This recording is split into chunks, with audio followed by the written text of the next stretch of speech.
Yours truly, Uncle Luke, live over here on YouTube.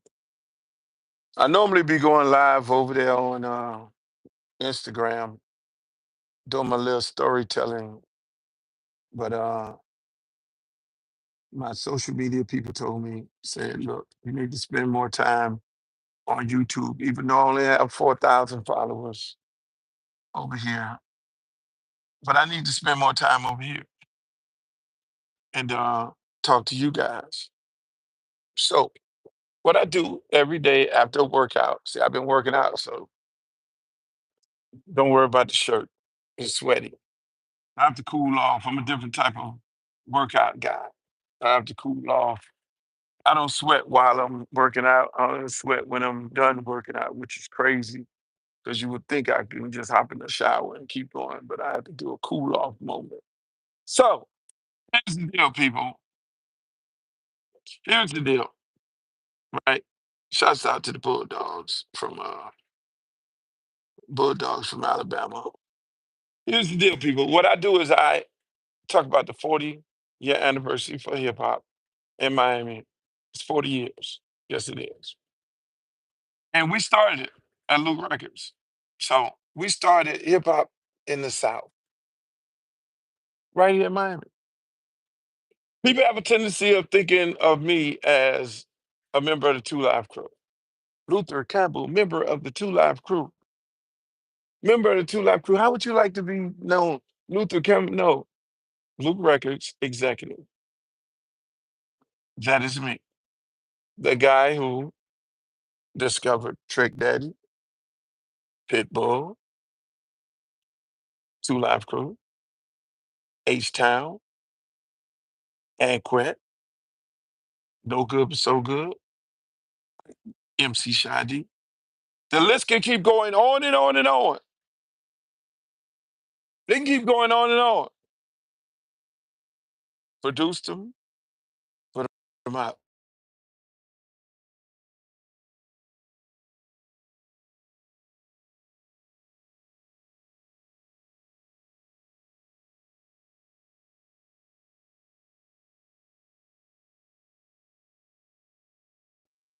Listen up, y'all, because this is it. Forget that old dance and throw that. 1985. Guess it's back. Sorry, the live actually paused. I don't know. Maybe when somebody called his phone, then it goes on pause because I'm doing it on the phone. 1985, put out the first record. So did D. So what is this? 2025? We celebrated 50 years of hip hop. I think last a couple years ago. Where's the celebration for 40 years of Southern hip hop? Not only should it be a celebration of Luke Records, it should be a celebration of the entire South. Oh, y'all gonna wait till 50 years. You're still gonna have to give me my flowers then. You got to parade me around like you did Cool Herc. Shouts out to Herc.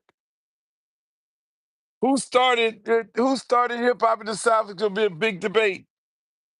I'm saying what's going on with 40 years? That's a tall task in itself.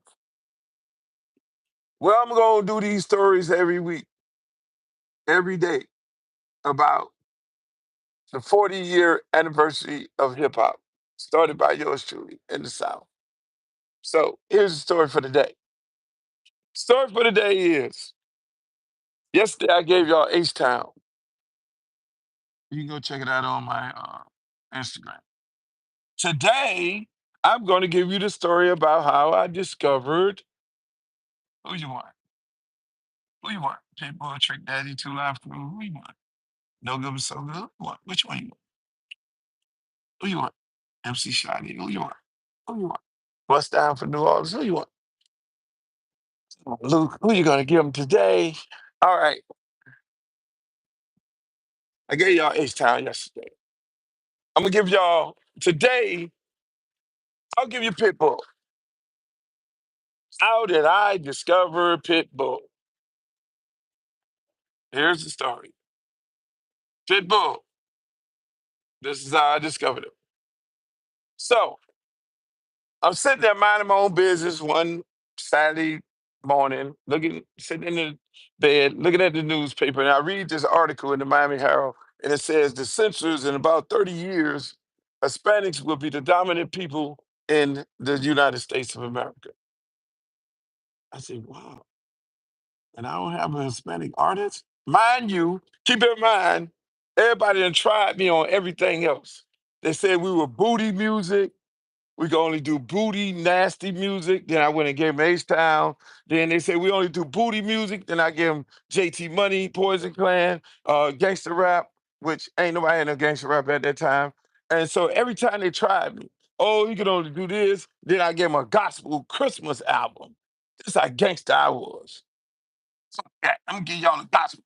So every time they motivated me, I went and gave them something different. So I said, I'm reading this newspaper, and I said, I'm in Miami, and there's no Cuban rapper.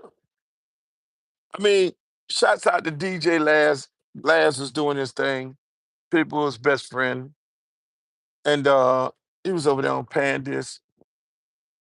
But I was like, I need to do a Cuban rapper. Luke Records need to do a Cuban rapper. So I went on this mad crusade, had my A&R people go looking around for a Cuban rapper. Now, mind you, in Miami, is no Cubans rapping. They ain't doing the muffin rap. So it had to be a chosen few of Cubans who were rapping at that time. Now there's quite a few Cuban rappers, but at that time it was like slim picking. You had to wish on a star. So the A&R guys, they start going, surfing through tapes, going to battles and shit. The boss say, man, go find me a fucking give a bunch of them. So they brought me a whole bunch of Cuban rappers tapes. Put on my desk, VHS. Hey man, here go this dude battling. Here go this dude battling. Here go this dude battling. And mind you, what made me want a Cuban rapper real bad was the fact that Big Pun, shouts out to Big Pun, Fat Joe, was doing this thing in New York. So New York had his Puerto Rican rapper. I mean, New York, heavy Puerto Rican population. It's only right for them to do a Puerto Rican rapper. It's only right for Luke Records to do a Cuban rapper. So I said, that even motivated me more. And I was like, I won't be complete. Everything is about me being complete. So I saw this one battle tape, and this guy with braids down his head, and I'm thinking he's light skinned. I'm like, this motherfucker light skinned? Or is he Cuban? Uh, uh, and I know it's Afro Cubans because my great great great grandmother is Cuban, Afro Cuban. So I do know that there are black Cubans. So I automatically assume that he was black. Bring him in the office. I like this dude right here. He comes in, yo, what up, man? What up, with his braids and shit. Like, I told y'all to bring me a Cuban. Y'all brought me a black guy. And I'm sitting there like, he's sitting there, but he white.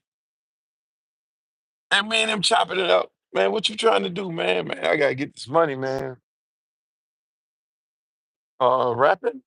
Man, man, I gotta feed the family, man. I'm doing what I gotta do. But I love this rap game. Now, mind you, then I say, man, rap some shit.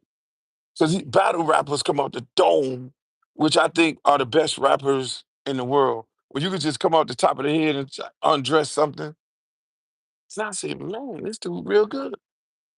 So I immediately sat him down and said, son, you have a gift. Now, what you chose to do with this gift is on you. You could be in that street life or you could be in this music business life.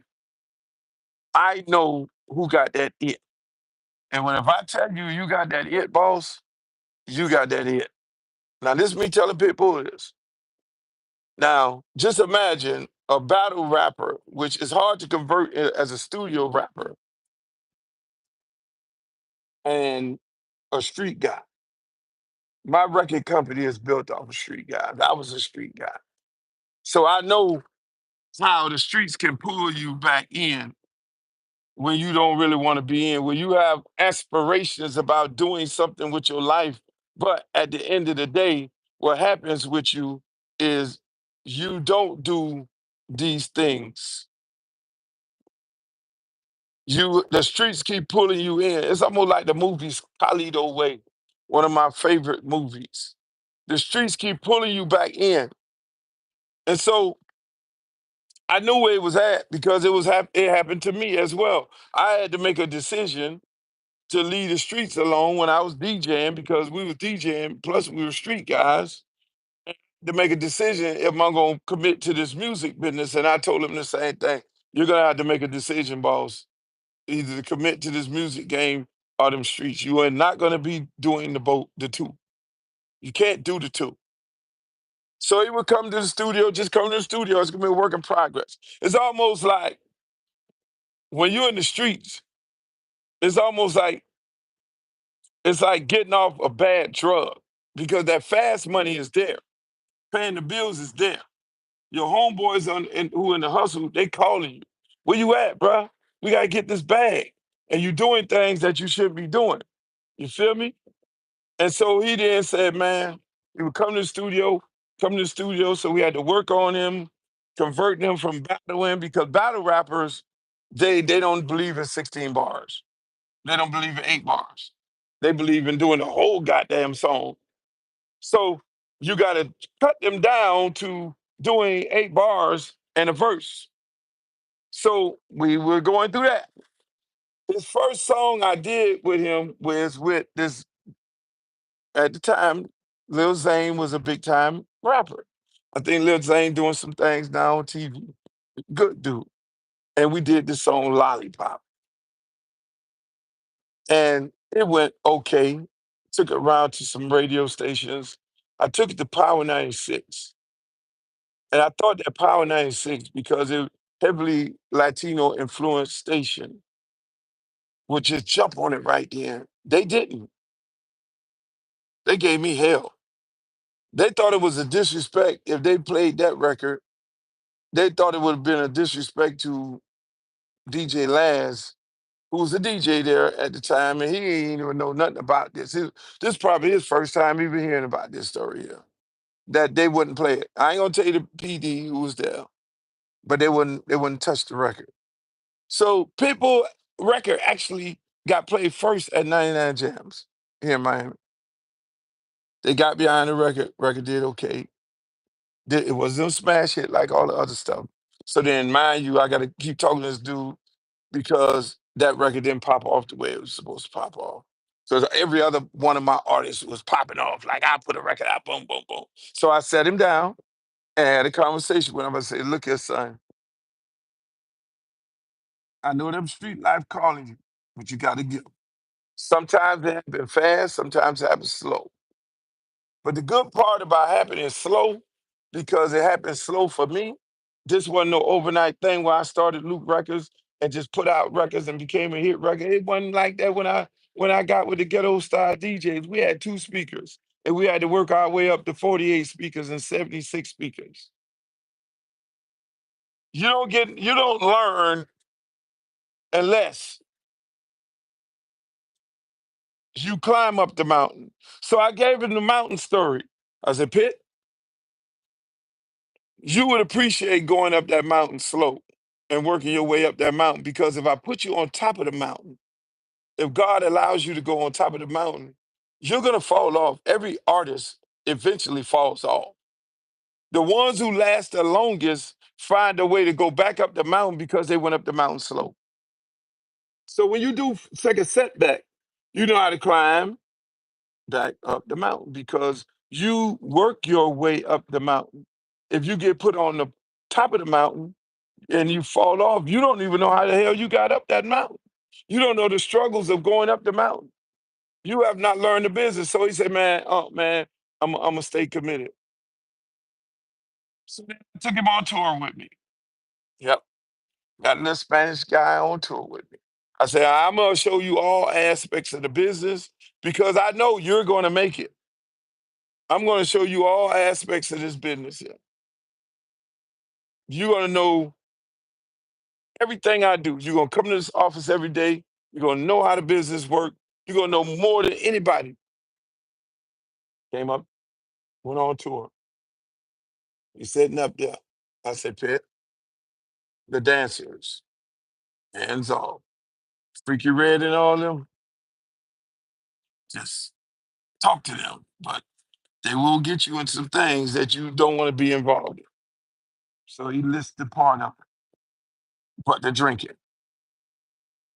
He ends up one day we was in Charlotte, North Carolina. We was at a bike show, car show, and he back there with Red them, and they laughing and giggling, and they drinking, and he got his drink, and he's sitting out, and I'm looking at him dead drunk. I said, I told you to leave freaking Red them alone, because they are crazy, and they're bad influence.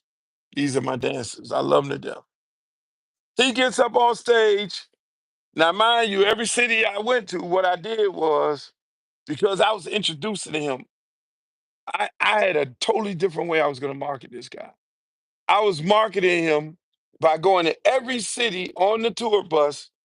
It was brutal. People went through some of the most brutalest shit you would ever imagine an artist going to. It was I took him. I I wanted to know if he really wanted this. It wasn't gonna be no cakewalk for him.